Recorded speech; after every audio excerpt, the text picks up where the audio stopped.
What is up?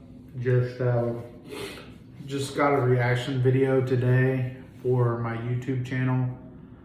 It's your boy Josh Lawyer here, just drinking away at some water.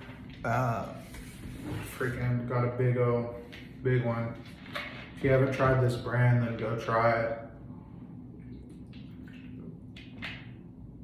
I tagged them on Instagram on my last profile, and they ended up liking the profile. But this is a Todd V video. I'm gonna be going over some of the same stuff that he goes over. So just sit back, watch this video with me, and enjoy it. And yeah, let's go from there. There are a lot of theories as to the nature and psychology of women, and it turns out most of them are wrong, which is why most men are frustrated when it comes to women.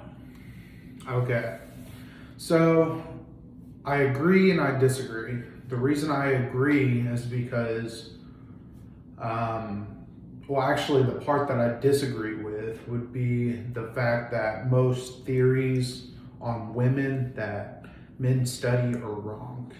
I would have to disagree with that because some of the knowledge that directly comes from me.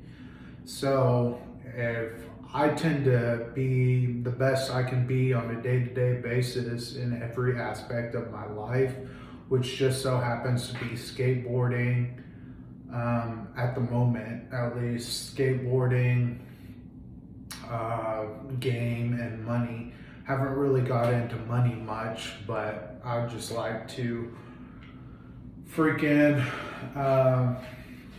do as much as I can in those three areas and better suit me. And but anyways, that's enough about my life. Back to the video. Currently, there are really kind of two major schools of thought that people talk about. One is blue pill, which is sort of the idealized societal narrative of women. And then there's red pill, which is sort of the idea that they've swallowed the harsh truth and are willing to accept it. Now, I want to talk about both of these views, why they are blatantly wrong, and why they are definitely hurting your game. So let's get into it right now. This whole idea of red pill and blue pill is based on an allegory to the movie The Matrix. And it's actually an amazing metaphor. Because in that movie, you have the blue pill, which is pleasant and even pleasurable, but it's fake. It's based in unreality. Or you have the red pill, which is accepting facts and truth, but it's brutal, harsh, and you even have to be at war with the world. Okay, so I don't know if you guys, I think he's just kind of nerding out right there about the blue pill, red pill, and the Matrix and stuff, because some of his content stems from movies, and like he just decodes the movie and just gives his own creative spin on the subject. So he's not wrong, but I just wouldn't necessarily go off of what movies and kind of pick apart a script, you know, because that's not his line of work. His line of work is to be in field, freaking being like all that he can be in field, as in the bars, the clubs, the social scenes that he decides to be a part of. And yeah, so let's just continue. And so it's interesting that that's the choice men seem to think they have with women. They can accept unreality, or they accept reality and have it be harsh and terrible. But let's look at these more individually. First of all, the blue pill. What is it? The blue pill basically is the perspective you would have if you took the mainstream narrative towards women and didn't really think very critically about it. Right? So if you took the way that women are portrayed in movies and television, pop culture, this sort of idealized fantasy version of a woman, and you took that as true, you took women as being flawless and angelic and pure, all those kind of a thing, then you would be accepting the blue pill. Also, to an extent, if you just assume that women are completely rational and they always make good decisions in the modern world, that also would be a blue pill idealized sort of a view of women. Okay, so that's the most rookie thing I've ever seen Todd talk about, is the blue pill being a negative thing. I don't think he said this. I watched his video once before, but He said that girls like don't need to be put on a pedestal and that they're just human beings just like everyone else. And I'm just like, yo, you're missing the point here. There's a time and a place for everything under the sun.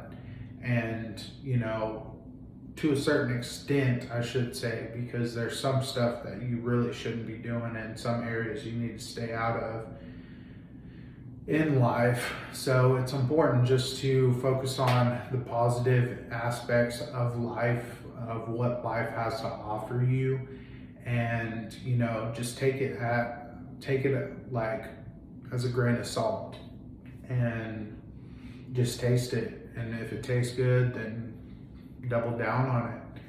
If it tastes bad or gets you in trouble or anything like that, let's try avoiding it at all costs. Now the problem with this is, number one, it's just not true. Women are human beings just like everybody else. They have their flaws, they have their foibles. Treating them as angelic fantasy creatures is not fair to yourself or really to them either. Also, you have to understand that women, like all humans, were not designed to work in the modern world. They're designed to work in the environment in which they evolved. So a lot of their behaviors do not make complete sense in the modern world, similar to the way that many male behaviors also don't. Specifically, women's behaviors came from the necessity to survive and replicate in that ancient world. And in that ancient world, being angelic and pure and without vice would not have worked. The very fact that women have survived this long is based on some of the things that we consider to be flaws or vices today. Okay, so I don't even know why he's talking about biological drives and all this other BS. Like, he's just kind of all over the place in this video and hadn't really focused down on anything other than just the fact that he's pointing out people's wrongs. They're all rookies that he deals with, so I wouldn't necessarily, if I was Todd, I wouldn't be as harsh on the rookies, you know, because they're just learning, but corrective discipline is definitely needed in all aspects of life. You know, it's not necessarily looking at the glass half empty kind of subject. It's more like, hey, I care about you and I really want things to work out between us, you know, in our relationship as a growing population, you know. And I think it's important for you and me, talking to a girl here, to see where things go, you know, to further things and just be upfront and forward from the get-go, you know, because eventually if you're flaky or you don't say your true intentions or a bunch of other shit with girls, then they're just gonna, y'all's relationship's gonna crumble. If it's toxic, then, you know, just ride it out through the toxicity and then eventually it'll flourish. It'll be good, because Todd's finally starting to learn from me, and this video is one of his better videos, that's for sure. But let's just see what else he has to say. Now, why is this a problem? Well, number one, if you're treating something as that which it is not, you're probably not interacting well with it. But specifically, when men idealize women, they tend to do what we call supplicating. They tend to try and kiss the girl's ass, they tend to try and appease the girl, they tend to act like the woman is always right and that they are lesser, they tend to put the woman on a pedestal. All of which are behaviors that women find unattractive. Women will tend to pursue men they perceive them as higher value in them. They'll want it to be a win or an achievement to be with a man. They do not. Okay, that's more like the other side, the other side. I think he got it flipped. The guy wants the girl's approval of him in order to find a potential partner. Because if guys' pride gets in the way more times than it doesn't, and that's just girls' game that they need to learn about guys. But no one's teaching girls' game besides, I don't know. I'm sure there's a market for it, but I mean, I can teach guys game, but why would I want to? Because I'd rather teach girls game to guys to get them laid, you know, because a lot of fucking thirsty motherfuckers out there aren't getting laid, you know, and it's just like you can be celibate, but eventually you got to stick your dick in something, you know. So, but yeah, so just continuing on about Todd. This is just his trial run, his trial work period. It just ended, so I'm gonna set the laptop over there for now, but move my tripod a little bit closer. But yeah, so his trial work period just ended, and I wasn't too impressed, to be honest.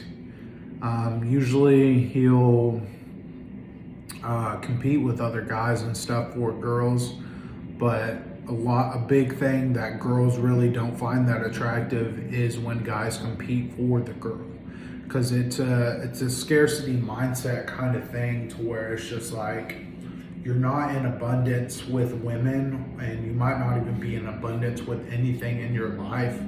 But what's important is to focus on the positive aspects and to really give it your all on a day-to-day basis, you know, whether it be in a relationship, skateboarding, you know, teaching game, learning game. You know, it's important just to work hard and treat every day as if you're forced to work super hard to make $1 billion or whatever your goal is, you know. So, but that's an 11-minute video. I'm closing it out here, going on 12 minutes. So didn't really mean to pick them apart, but he kind of called me out like time and time again on that video, and it's just like, yo, you aren't on solid ground when you call me out like that. So I wouldn't try swimming up Schitt's Creek without a paddle, because it's an uphill battle. No one wants to fight. So much love to you guys. Thanks so much for watching. I'll talk to you guys soon. Peace.